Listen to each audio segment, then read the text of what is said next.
जय माँ विंध्यवासिनी। आज मैं श्रीमद् देवी भागवत के प्रसंग में स्यंतक मणि के आगे की कथा को कहूँगा। जय माँ दुर्गा, जय माँ तारा, दयामयी कल्याण करो। जय माँ दुर्गा, जय माँ तारा, दयामयी कल्याण करो।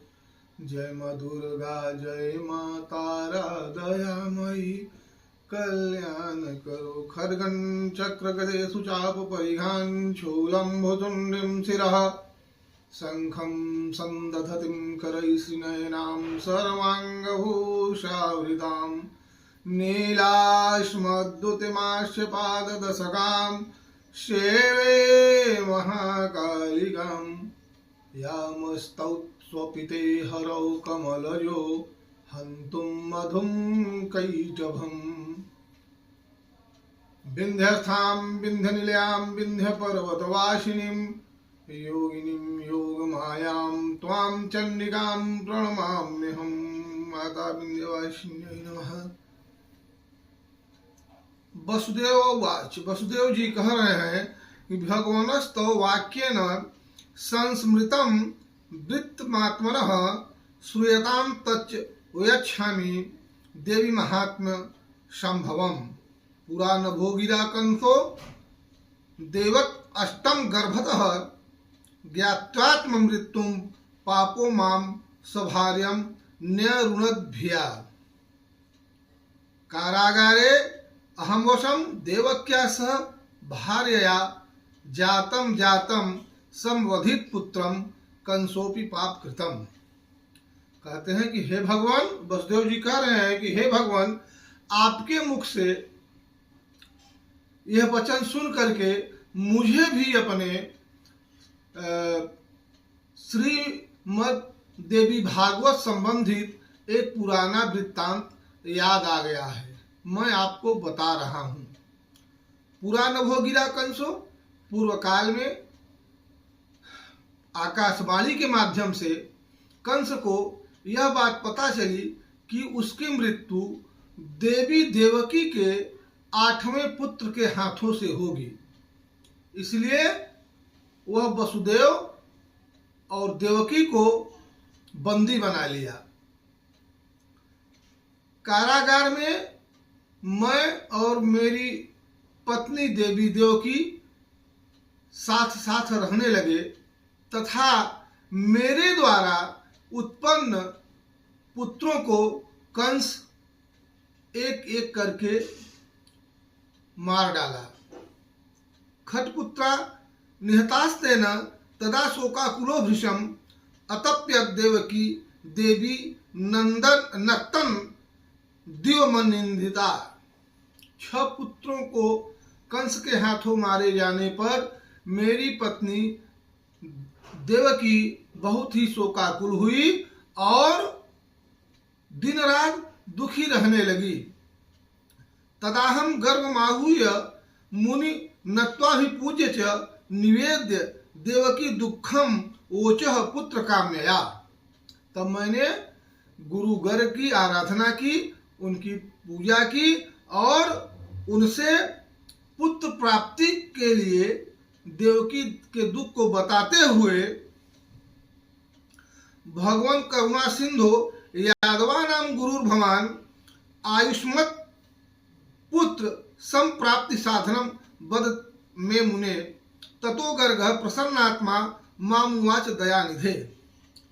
भगवान गर्ग से वसुदेव जी कह रहे हैं कि हे करुणा सिंधु, हे यादवों के कुलगुरु, हे प्रभु, आप मुझे आयुष्मान पुत्र प्राप्त करने का कोई साधन बताइए। ततो गर्ग प्रसन्नात्मा, प्रसन्न हृदय वाले गर्ग जी कहते हैं, गर्ग उवाच वसुदेव महाभाग शृणुतो साधनम परम। कि हे वसुदेव जी सुनिए, मैं आपको एक परम पुत्र प्राप्ति के लिए एक परम साधन बता रहा हूँ।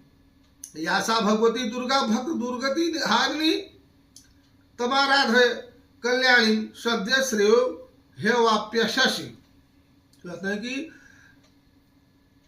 आप दुर्गा देवी की आराधना कीजिए, क्योंकि दुर्गा देवी भक्तों के दुर्गति को नष्ट करने वाली हैं, कल्याणी हैं, और उन कल्याणकारी देवी की आराधना कीजिए, इससे शीघ्र ही आपका कल्याण होगा। यदाराधनतः सर्वे सर्वान् कामान् वाप्नुयुः न किंचित दुर्लभम लोके दुर्गार्चन वताम नृणाम इत्युक्तोऽहं मुदा युक्तः सभार्यो मुनिपुंगवं प्रणम्य परमया भक्त्या प्रावोचम विहितांजलि। और क्योंकि उनकी आराधना से सभी लोगों की कामनाएं पूर्ण हो जाती हैं। दुर्गा उपासना करने वाले व्यक्ति के लिए तीनों लोकों में कोई भी कार्य असंभव नहीं है। गर्ग मुनि के मुख से ऐसा वचन को सुन करके वसुदेव जी प्रसन्न हो गए और देवकी भी प्रसन्न हो गई। मुनि श्रेष्ठ को श्रद्धा पूर्वक प्रणाम करके हाथ जोड़ करके उनसे कहने लगे।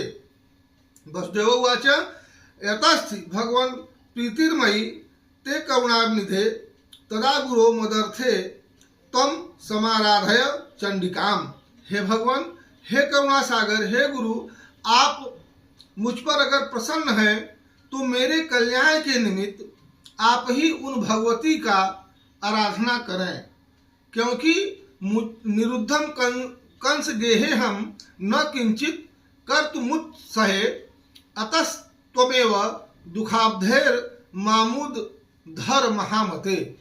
क्योंकि मैं कंस के घर में बंदी रहने के कारण कुछ भी करने में समर्थ नहीं हूँ, इसलिए हे गुरु, हे महामते, आप ही इस दुख सागर से मेरा उद्धार कीजिए।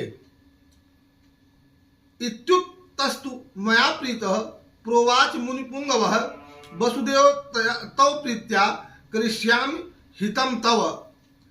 अथ गर्ग मुनि प्रीत्या मया संप्रार्थितो गमत् आदिराध ईशुर दुर्गाम विंध्याद्रिम ब्रह्मणैः सह।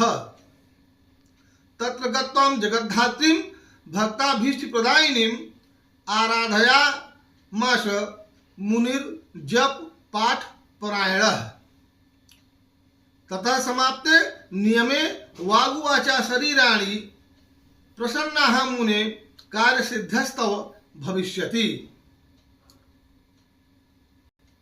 मेरे इस प्रकार कहने पर वे मुनि श्रेष्ठ प्रसन्न होकर बोले कि हे वसुदेव, मैं आपकी प्रीति के कारण आपका कल्याण करूंगा। ऐसा कह करके वह ब्राह्मणों के साथ विंध्याचल पर्वत पर चले गए और वहां जाकर के जप और पाठ में तत्पर रहते हुए गर्ग मुनि जगत की मातु स्वरूपा और भक्तों की कामनाओं को पूर्ण करने वाली भक्ति की माता की आराधना करने लगे, भक्ति भाव से माता की आराधना करने लगे। तथा समाप्ति नियमे जब पूजनादि अनुष्ठान आदि के समाप्ति के पश्चात आकाशवाणी हुई कि हे मुनि, मैं आपसे प्रसन्न हूं और आपका कार्य सिद्ध होगा। माता ने ऐसा कहा।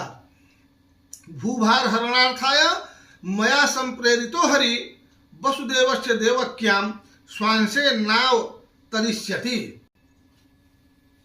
पृथ्वी के भार का नाश करने के लिए मुझसे प्रेरणा प्राप्त कर स्वयं भगवान विष्णु अपने अंशावतार सहित देवी देवकी के गर्भ से अवतार लेंगे। कंस भित्या तमादाय बाल मानक दुंदुभि प्राप्यस्यति सद्यस्तु गोकुले नंदवेश्वमणि। यशोदातनया नीत्वा स्वगृहे कंस भूभुजे दास्यत् यथ च ताम हंतुम कंस आच्छेस्यति क्षितौ। कंस के डर से वसुदेव जी उस शिशु को लेकर शीघ्र ही गोकुल में नंद के घर पहुंचा देंगे और वहां से यशोदा की कन्या को ला करके कंस के हाथ में दे देंगे। कंस उस कन्या को जमीन पर पटक देगा। सा तदधस्तात् विनिर्गत्य सद्योद्यव्य वपुरधरा मदंसभूता विंध्याद्रौ करिष्यति जगद्भितम। तदनंतर उसके हाथ से छूटकर वह मेरी अंश रूपा वह कन्या क्षण मात्र में विंध्याचल पर्वत पर अलौकिक रूप धारण करके चली जाएंगी और निरंतर जगत का कल्याण करेंगी।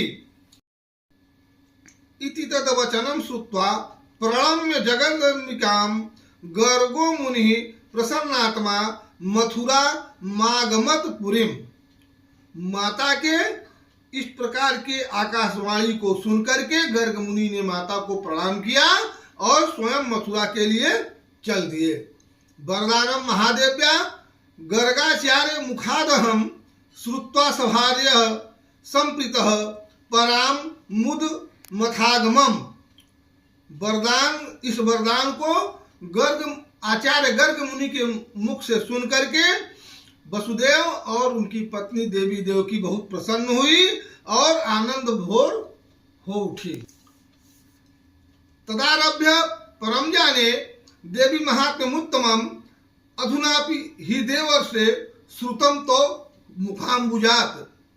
तभी से मैं देवी के अत्युत्तम महात्म्य को जान रहा हूँ। हे देवर्षे, आज भी आपके मुखारविंद से मैंने वही देवी महात्म्य को सुना। अतो भागवतम देव्यास्त्वमेव श्रावय प्रभो मदभाग्या देवर्षे संप्राप्तोषि दयानिधे। अतः हे प्रभु, अब आप ही मुझे श्री मद देवी भागवत सुनाइए। हे दयानिधे, आप मेरे सौभाग्य से ही यहाँ पर पधारे हैं। वसुदेव वचा श्रुत्वा नारद प्रीतमानस सुदिने शुभ नक्षत्रे कथारंभ मथा करोत्।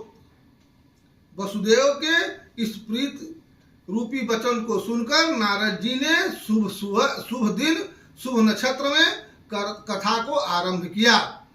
कथा विघ्न विधातार्थ द्विजा जयपुर नवाक्षरम मार्कंडे पुराणोक्तम पेथुर देव्याह इष्टम तथा। कथा के निर्विघ्नता पूर्ण होने के लिए नवाण मंत्र ओम ऐं ह्रीं क्लीं चामुंडाय विच्चय का जाप किए और मार्कंडे पुराण में देवी स्तोत्र दिया गया उसका पाठ किए।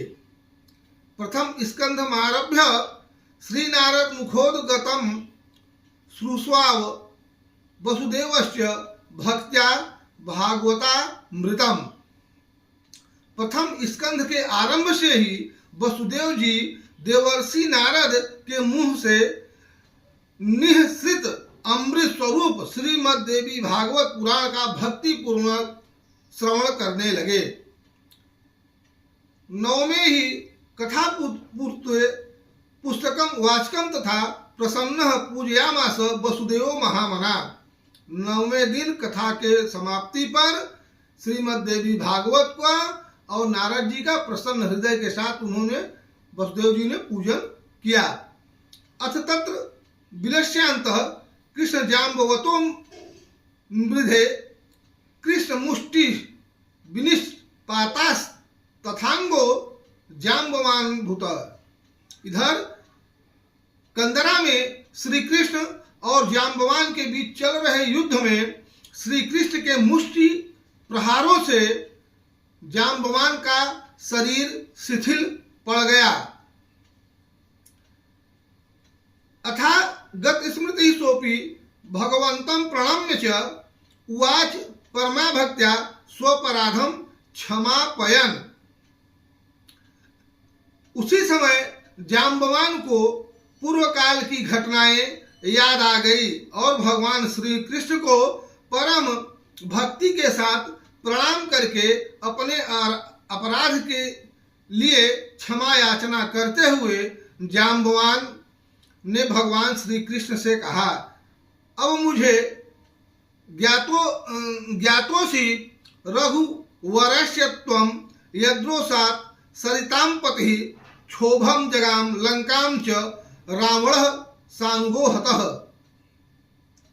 श्री कृष्ण से कहा, अब मुझे ज्ञात हो गया है कि आप रघु श्रेष्ठ श्री राम हैं, जिनके भयंकर कोप से सागर तथा लंका दोनों क्षुब्ध हो गए थे और रावण अपने बंधु बांधवों के सहित युद्ध में मारा गया। स एवासी भगवान कृष्ण मद दौरात्यम क्षमस्व भो ब्रूहि यत् करणीयम मे भृत्योहम तव सर्वथा। हे कृष्ण, वे राम आप ही हैं, अतः मेरी घृष्टता को क्षमा करें और मैं आपका सर्वथा सेवक हूँ। आप मुझे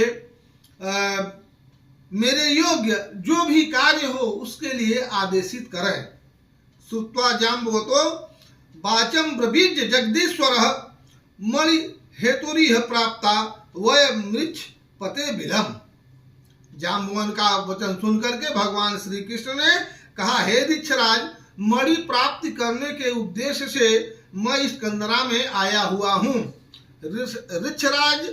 ऋक्षराजस्ततः प्रीत्या कन्या जाम्बवतीं निजाम ददौ कृष्णाय संपूज्य श्यमंतक मणिम तथा तत्पश्चात ऋक्षराज जाम्बवान ने श्री कृष्ण की विधिवत पूजा करके श्यमंतक मणि तथा अपनी पुत्री जाम्बवती उन्हें प्रसन्नता पूर्वक अर्पित कर दी।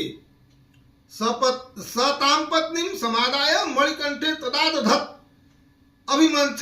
अभिमंत्रच्छ राजश्च प्रतस्थे द्वारकां प्रति। श्री कृष्ण जाम्बवंती को अपनी पत्नी के रूप में अंगीकार किया और मणि को गले में धारण करके द्वारिकापुरी ऋक्षराज जाम्बवंत से विदा लेकर वे द्वारिकापुरी के लिए प्रस्थान किए। कथा समाप्ति दिवसे वसुदेव उदारधि ब्रह्मणान भोजयामास दक्षिणा भीर्तोषयत। उधर द्वारिका में उदार हृदय वाले वसुदेव जी श्रीमद् भागवत पुराण की कथा के समाप्ति के दिन ब्राह्मणों को भोजन कराया तथा नाना विधि दक्षिणाओं से उन्हें संतुष्ट किया। आशीर्वाचम प्रयुज्याना द्विजायत समय हरि आज गाम क्षणे तस्मिन पत्न्या सह मणि दधम। जिस समय वे ब्राह्मण वसुदेव जी को आशीर्वाद वचन प्रदान कर रहे थे, उसी समय भगवान श्री कृष्ण मणि धारण किए हुए पत्नी जाम्बवती के साथ वहां आ पहुंचे। भार्या सहितम कृष्ण वसुदेव पुरोगमान दृष्ट्वा हर्षा शुरु पूर्णाच्छाह समवापु पराम मुदम। भार्या सहित भगवान श्री कृष्ण को देख करके वसुदेव जी बहुत खुश हुए और उनके तथा वहां उपस्थित द्वारिकापुरी के नागरिकों के आंखें अश्रु से परिपूर्ण हो गई तथा देवर्षि नारदश्चाथ कृष्ण गमन हर्षितः आमंत्रस्य वसुदेवं च कृष्णं ब्रह्म सभाम यौ। देवर्षि नारद भी भगवान श्री कृष्ण के आगमन से काफी खुश हुए और वे वसुदेव जी से और श्री कृष्ण से आज्ञा लेकर के ब्रह्म सभा के लिए प्रस्थान किए। हरिचरितमिदं यत् कीर्तितं दूरे शोध्वन पठति विमल भक्त्या शुद्ध चित्त श्रेयोति स भवति सुखपूर्ण सर्वदा सिद्ध कामो जगत च वपुष्यन्ते मुक्ति मार्गम लभेन च। जो मनुष्य निष्कपट भक्ति और शुद्ध हृदय से भगवान श्री कृष्ण के इष्ट विख्यात तथा कलंक नाशक चरित्र का पाठ एवं श्रवण करता है, वह पूर्ण सुखी हो जाता है। जगत में उसकी सभी कामनाएं पूर्ण हो जाती हैं और अंत में उस व्यक्ति को मोक्ष की प्राप्ति होती है। इस प्रकार से श्यमंतक मणि की कथा यहाँ पर समाप्त हुई। और अब आगे की कथा सुदुम्न की वह मैं आपको अगले वीडियो में बताऊंगा। माता रानी सभी की मनोकामनाओं को पूर्ण करें, सुखी रखे, समृद्धि रखे, स्वस्थ रखे। इसी कामना के साथ जय मां विंध्यवासिनी।